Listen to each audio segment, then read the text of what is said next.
Welcome back, everybody. You're an artist on record, your ultimate intimate conversation with your favorite artist. And who's in the hot seat tonight? Formerly of Megadeth, David Ellefson, and from Sons of Apollo, Jeff Scott Soto. They have a new project called Vacation in the Underworld. It's available. It's out now. You can order that. Links are in our description down below. Also, make sure you give us a thumbs up and subscribe if it is your first time here. And hit the bell to be notified so you don't miss any other episodes up and coming. Now, put your hands together for Ellefson and Soto. Bam!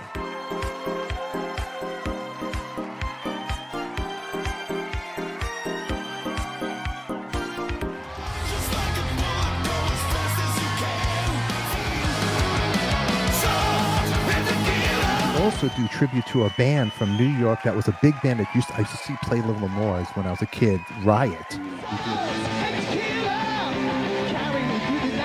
Yeah, well, I don't know when you heard him, Jeff, but I think the first time I heard him was on the live Castle Donington record, which came out, I think, in 1980, right? 80 or 81, and it was with Rainbow, with Graham Bonnet. Yeah. Had the Scorpions, a bunch of different groups on there, and that was the first time I think I heard Riot. Then I bought Fire Down Under and started, following their career and everything and getting into that stuff. And yeah, that was kind of a funny one. Because again, there was COVID, and everybody's doing these sort of Foursquare, iPhone playthrough videos, and as we had just started working together.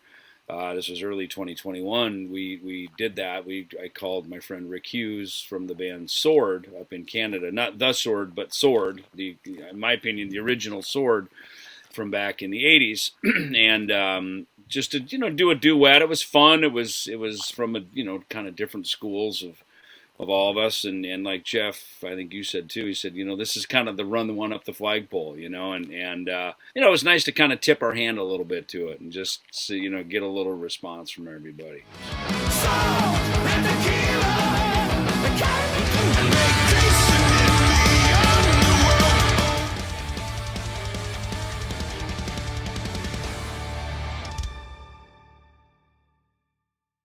Very cool. I'm going to put all links down below so anybody that wants to check out the video and all that, to watch the full video, and iTunes and Amazon Vacation in the Underworld will be available. So you guys just click on those links, click on it, support it, buy it, watch it, share it with friends. We put that together, and this is the montage, so to speak, of what it sounds like when you put Ellefson and Soto in the room together.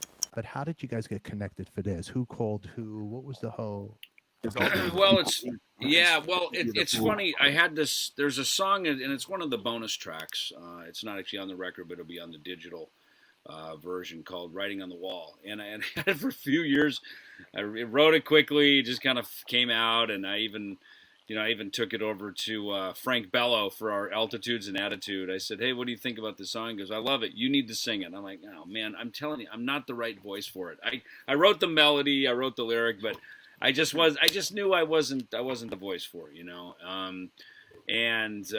so as I was working with, I was even with my friend John Accolino, who's is a guitar player from the group Icon back in the 80s.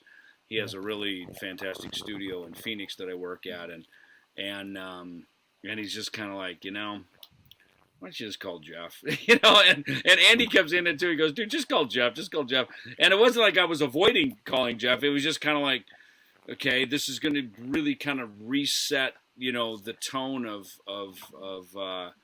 everything we're doing, which was great because it was a new year. We wanted to do a new record.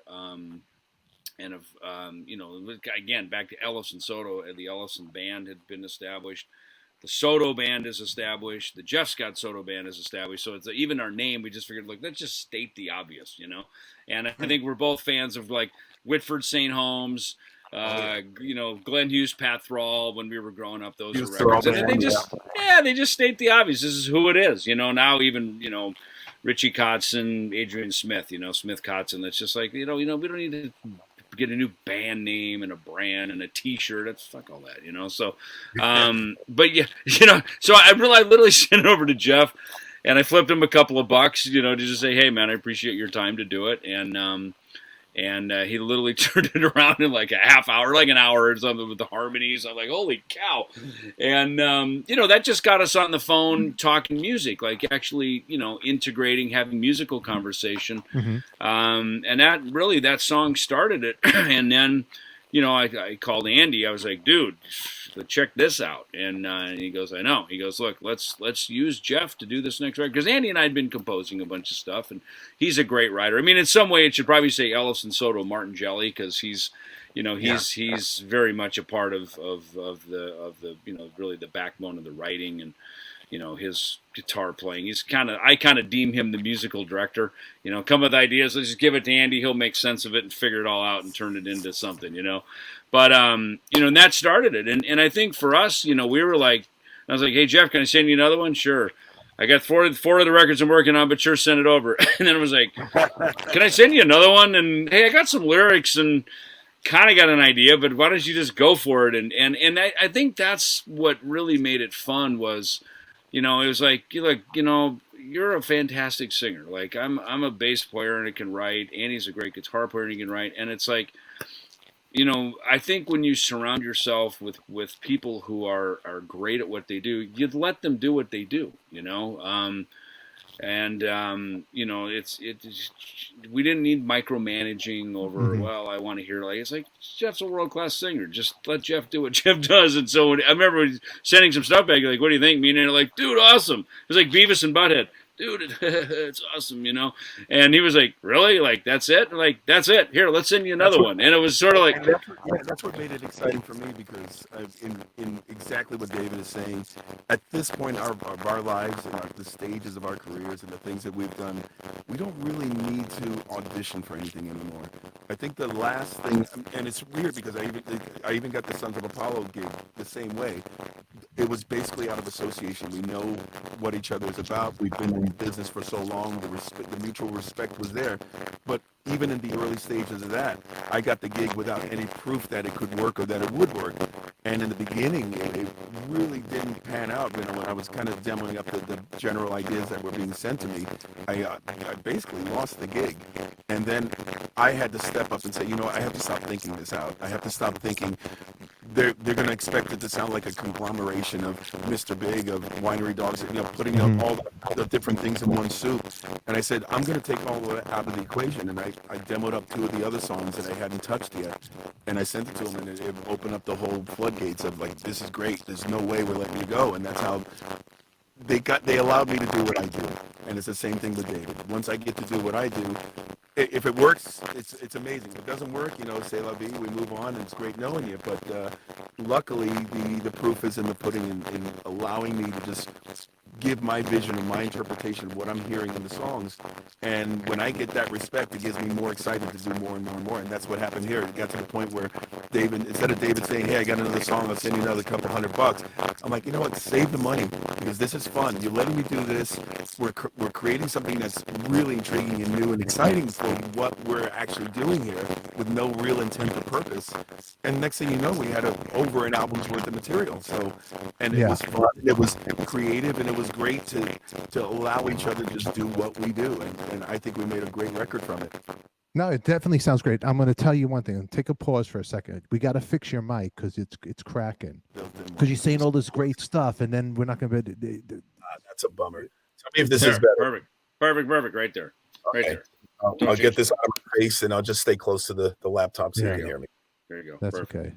Okay, that's good. Okay. So repeat everything you just said. Yeah. Was it that bad? The band's awesome. Songs are great. I'm having a good time. Yeah. The band is awesome.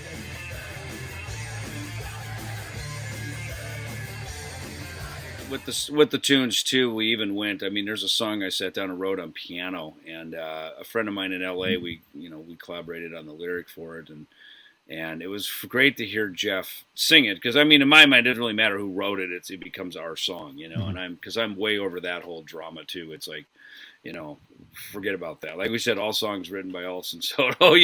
Just come one, come all, put everybody in the mix. It's like, that's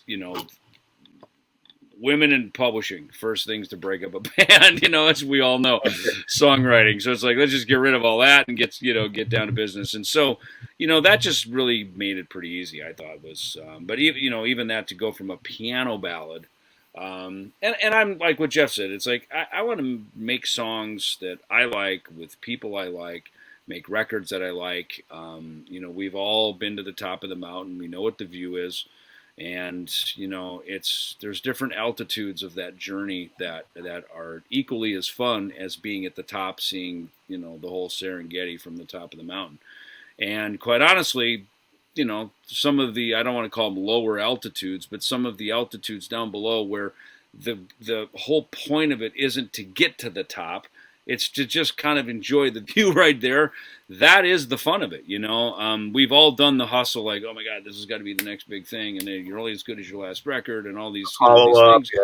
Yeah. Which are all valid when you're younger, and when you're trying to make your mark, and you're trying to get up to the, to where we are now of having established careers. But, now I think at this point, I kind of can speak, I think, for both of us, is enjoying the journey. I mean, again, to fly over to Italy sight unseen and just go, I don't know, let's plug in and see what we got. We got 3 shows, so we got to make it work. I mean, that is a fun story to relive in our minds, like every day. Just kind of go, God, remember when we were over in Turin? Oh my God, remember when we flew down to Rome? And it's just those are, I find sometimes, the things that go wrong are the things you remember forever. The perfect gig where it all went smooth, I forget most of those gigs because there wasn't really, it was just kind of like, I don't know, it all just kind of went off like clockwork and it was great. But like when you just showed that video, like the bald head and the fronted guy in the front, singing freaking Paranoid. And the original version Jeff had, he wasn't even going to sing Paranoid. We're just going to play the riff a couple times. We're like, come on, dude, you got to sing Paranoid. So he sang Paranoid. So it's kind of funny the way that clip that was just a conversation that happened in the room, working stuff out. And, as much as, we all kind of had to make these internet records or internet videos or whatever for a couple years with COVID, I think there just came a point where it's like, okay, enough of that. Let's get in the room and make music as people. And I think we're there now, of course. We're kind of on the other side of all that. But, to me, that is half the fun. It's like, I don't know, freaking book a flight. Let's go. I've been doing that for 20 years, man. I've been, I had guys call me in Florida. Hey, you coming around playing this record? I'm like, yeah, why not? Sure, Yeah. Which bass should I grab? I'll grab that one. Get on a plane. Never met these guys. Get in a room. Have the time of our lives, make a great freaking record. And so, to me, that is the fun of it. It's at this point in my life, I want to enjoy the remaining years on the planet, however many they may be, and have fun and have a smile and just have the memory of it. Elaborating on that first gig, it's kind of like being on a first date, because I know what I do. I know where my strengths and weaknesses are, especially when I'm touring. You kind of find your legs, your road legs. You find your banter with the audience. You find the stage move, where to stand when a certain person is playing something. You learn all those things as you go along. But then when it's a brand new band like this, where I just met the 3 guys in Italy that are part of this band for the first time. Even we've been working together for the past couple of years. We finally met for the first time. Never performed with David on stage, not even as a jam.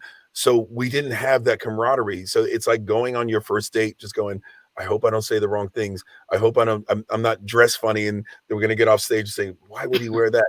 You worry about all those little parameters until you finally find that little gelling moment that just moves you into the future. And that it was literally, it was like cakewalk as far as I'm concerned in terms of that first gig. And we were so excited afterwards, like, all the banter was bouncing off the walls because it actually worked.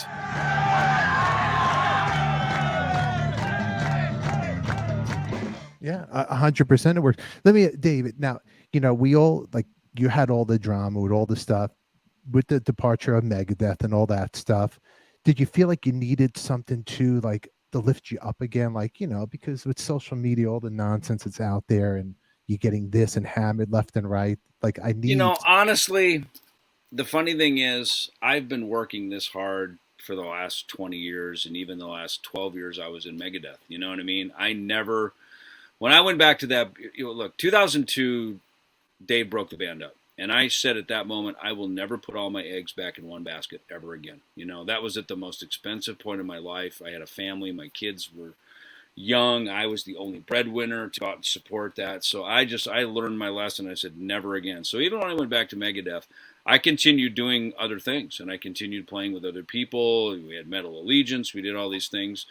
And, you know, quite honestly, you know, it's big boy time. You know, everybody, you know, get over it. It's like, you know, look what happened a few years back when it all ended and nobody was left with anything, you know, and I was an owner of the group at that time. So, you know, honestly, by the time we got to where things were last year, you know, I think it showed the character of everybody, quite honestly.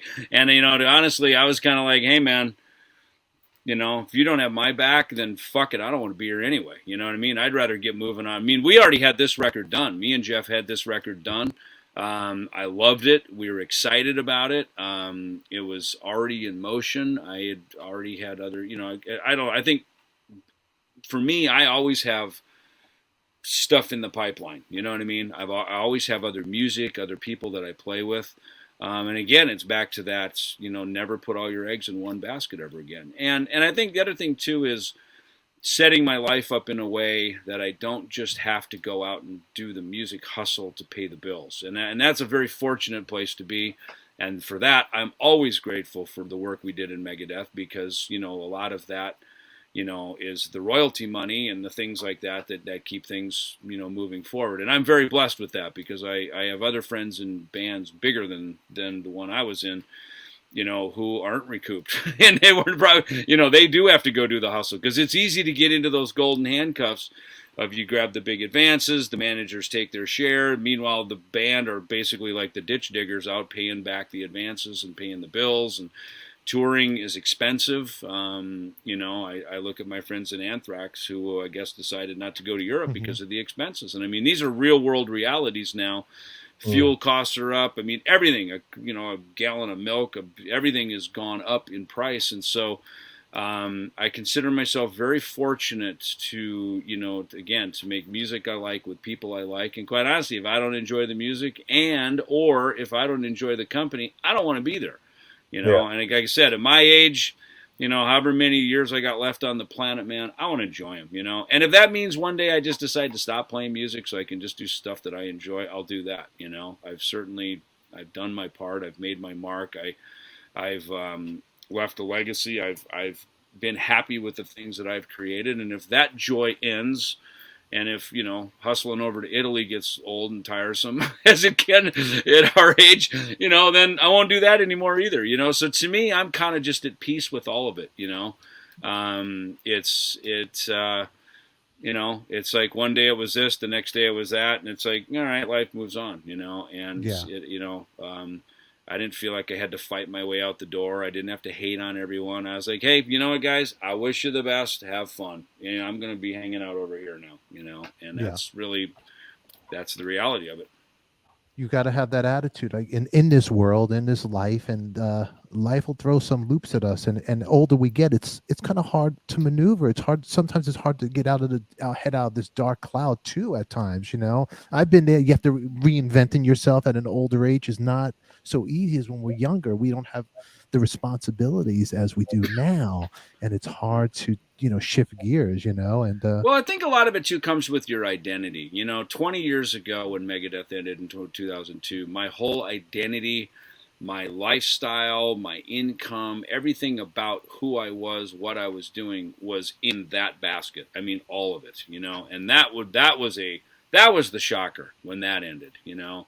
And I had to go, geez, what am I going to do? Am I going to get a job? Do I go play bass as kind of a sideman for some other people? And then I wake up 20 years from now and I missed my kids growing up. And suddenly there's like, where's Dad been? You know, I didn't want to be an absentee, you know, father. And so I took a job working for Peavey, running their artist relations, which was really great because it gave me a chance to be home during those years with my kids and my family. And, you know, now that my kids are grown, it's fun to be back out rocking the free world and, you know, doing a bunch of other stuff and you know, kind of just taking these opportunities to, you know, again, fly to Italy and go play shows with Jeff and I'm not missing the soccer game. I'm not missing, my daughter's choir concert. I'm kind of through that phase of my life. So, I feel like these things in life come in phases. And quite honestly, being a musician is not my identity. It really isn't. It's something I do. It's something I enjoy. It's not who I am. It's just kind of part of what I do. And with that said, being the, artist, musician, performer, that is sort of it's an identity that had been created through the efforts, that I've done. And I came up with this, I just kind of hit me one day. It was like, be famous for what you do. Don't just go do things to be famous, and that's especially true with social media. I mean, our song "Celebrity Trash" is all about that. We call this song "Celebrity Trash."